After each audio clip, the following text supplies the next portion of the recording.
अच्छा, एक चीज़ और बताइए अनुराधाचार्य जी, मैंने आपकी कथाएं सुनी हैं, आपकी रील्स बहुत वायरल हैं, वो देखने को मिलती हैं, बहुत सारे युवा भी देखते हैं। बागेश्वर वाले बाबा जो करते हैं चमत्कार, और चमत्कार मैं तो नहीं कह रहा हूँ, बाकी लोग, बहुत सारे लोग दावा ऐसा करते हैं, वो पर्ची पर लिख के बता दे, ऐसा होता है क्या?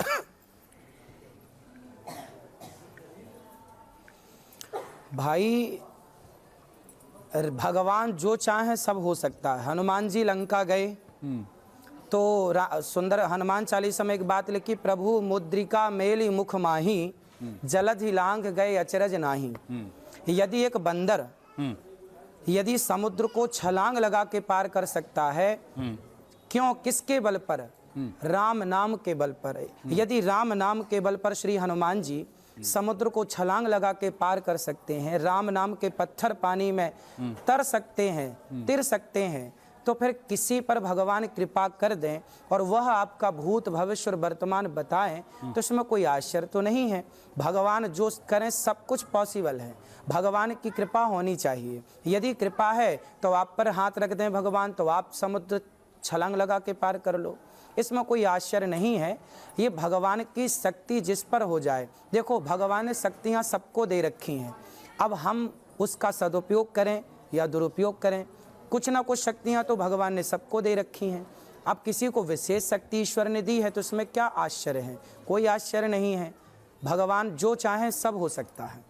लेकिन ऐसे लोगों को स्वामी प्रसाद मौर्य कह रहे हैं, अगर सारा उपचार बाबा के पास है तो सारे मेडिकल कॉलेज को बंद कर देना चाहिए। सरकार बाबा बागेश्वर की हाँ में हाँ मिलाकर अंधविश्वास को बढ़ावा दे रही है। ये बाबा का ढकोसला और अंधविश्वास है। ये बाबा भांग खाकर समाज में बेड़ा गर्क कर रहे हैं।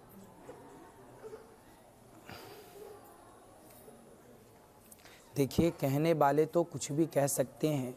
जब हमारे देश में कितने महापुरुष हुए हैं बताइए, जो चमत्कार, अब नीम करौली वाले महाराज जी का नाम सुना होगा आपने जी, आपने श्री उड़िया बाबा जी का नाम सुना होगा। ऐसे महापुरुष ये क्या नहीं कर सकते थे? कितनी शक्तियां थीं आपके पास। तो हमारे सनातन धर्म में, हमारे देश में ऋषि मुनियों के पास शक्तियां थी, हैं और रहेंगी, इसमें कोई आश्चर्य तो नहीं है। यदि वो शक्तियां आज सामने आ गई समाज के, तो चूंकि पहली बार सामने आई हैं तो हमें बिलीव नहीं हो रहा है, विश्वास नहीं हो रहा है, जबकि ये शक्तियां अनादि हैं। और किसी पर यदि विशेष रूप से भगवत कृपा हुई है तो हमें उन शक्तियों का आनंद लेना चाहिए। रही हॉस्पिटलों की बात, तो देखिए, ये शक्ति केवल इसलिए है ताकि आप ये देख सकें कि शक्तियां जीवित हैं। जो सनातन पर सवाल खड़े करते थे, भगवान को लेकर सवाल खड़े करते थे, उनके सवाल खड़े ना हो, इसलिए भगवान ने शक्ति का टेलर दिखा दिया कि भाई देख लो, मैं जब चाहूँ तो शक्तियाँ प्रकट कर सकता हूँ। तो ये सनातन धर्म में हमारे ऋषि मुनियों के पास ये शक्ति पहले भी थी, आज भी हैं और आगे रहेंगी। जब तक ये धरती रहेगी तब तक ये शक्तियाँ जीवित रहेंगी। लेकिन अनुराधाचार्य जी, अगर स्वामी प्रसाद मौर्य ये कह रहे हैं कि भाई अगर सारा इलाज उन्हीं के पास है तो बंद कर दो मेडिकल कॉलेज, तो गलत क्या कह रहे हैं? अगर सारा इलाज है और सारा दावा ये है, तो या तो फिर है या तो नहीं है, दोनों में से दोनों चीजें तो शायद नहीं हो सकती।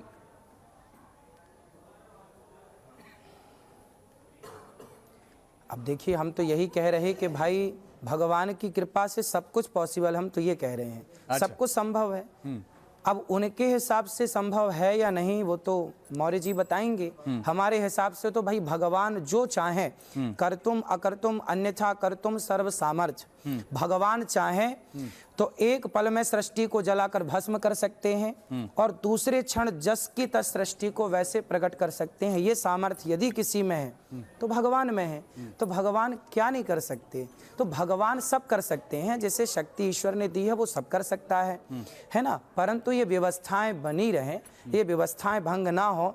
भाई एक ही व्यक्ति यदि सब कर लेगा तो फिर वहाँ बाकी लोग जो बैठे हैं, फिर वहाँ पर एक ही व्यक्ति कैसे सबका इलाज कर पाएगा?